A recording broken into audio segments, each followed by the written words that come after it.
Monsieur le député, pour le groupe EPR, Madame Lepay.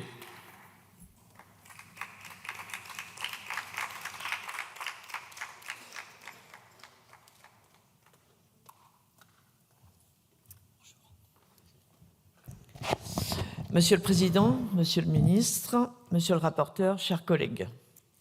Nous examinons aujourd'hui une proposition de loi qui touche à une question profondément républicaine, celle de la reconnaissance due à celles et à ceux qui ont consacré leur vie à nourrir notre pays et à garantir notre souveraineté alimentaire. Je le dis en tant que fille d'agriculteur, agricultrice à la retraite, les femmes et les hommes qui ont consacré leur existence à nourrir matin, midi et soir la nation ne devraient jamais connaître l'inquiétude ou la précarité au moment de leur retraite. Depuis plus de 30 ans, la législation sur les retraites des non-salariés agricoles évolue progressivement, avec un objectif affiché, mais longtemps inachevé, rapprocher le niveau de vie des retraités agricoles de celui des autres retraités sociaux et garantir une pension minimale décente après une carrière complète. Une première étape structurante a été franchie avec la réforme de 2003 qui a rapproché le régime agricole des grands principes applicables au régime général, puis la loi de 2014 a créé un complément différentiel de retraite complémentaire obligatoire sous forme de points gratuits afin de relever les plus petites pensions agricoles.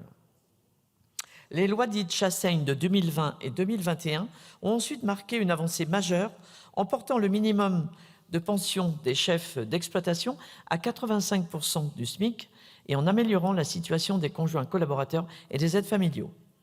À cet égard, j'envoie un clin d'œil à André Chassaigne, dont chacun reconnaît l'engagement constant en faveur du monde agricole. Les avancées que nous examinons aujourd'hui doivent beaucoup à son travail parlementaire et à sa persévérance. Enfin, la réforme de 2023 est venue consolider ces avancées en renforçant les mécanismes de revalorisation des petites pensions agricoles. Cette succession de textes témoigne d'une volonté constante, celle de mieux reconnaître le travail agricole et de rapprocher progressivement les retraites agricoles d'un niveau de vie digne. Car il n'y a pas de souveraineté alimentaire sans agriculteurs. Mais force est de constater que les angles morts subsistent. De nombreux retraités n'ont pas pleinement bénéficié des revalorisations annoncées et les mécanismes d'écrêtement ont parfois réduit, voire annulé, les gains attendus.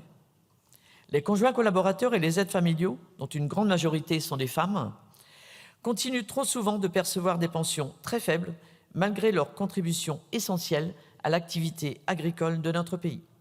C'est précisément à ces situations que cette proposition de loi entend répondre. Elle propose notamment de supprimer certains mécanismes d'écrêtement qui limitent aujourd'hui les effets des revalorisations, d'étendre la partie d'un minimum de pension équivalent à 85% du SMIC aux conjoints collaborateurs et aux aides familiaux et de mieux prendre en compte la situation des bénéficiaires de pensions de réversion. Je veux dire avec clarté, ces objectifs sont légitimes.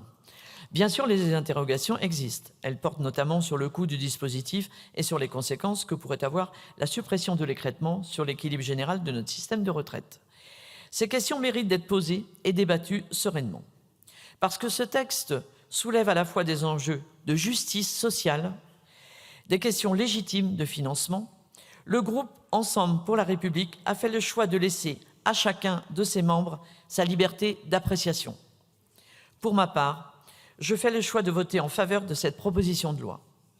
Car derrière ces mécanismes, parfois complexes, il y a des femmes et des hommes qui, après une vie entière de labeur, attendent simplement que la reconnaissance de la nation se traduise concrètement dans leur pension. Je le fais parce que je considère que la nation a une dette de reconnaissance envers celles et ceux qui ont travaillé toute leur vie dans nos exploitations agricoles. Je le fais parce qu'il n'est pas acceptable que des femmes ayant exercé pendant des décennies comme conjointes collaboratrices continuent de vivre avec des pensions qui demeurent parmi les plus faibles de notre système de retraite. Ma mère fait partie de ces femmes.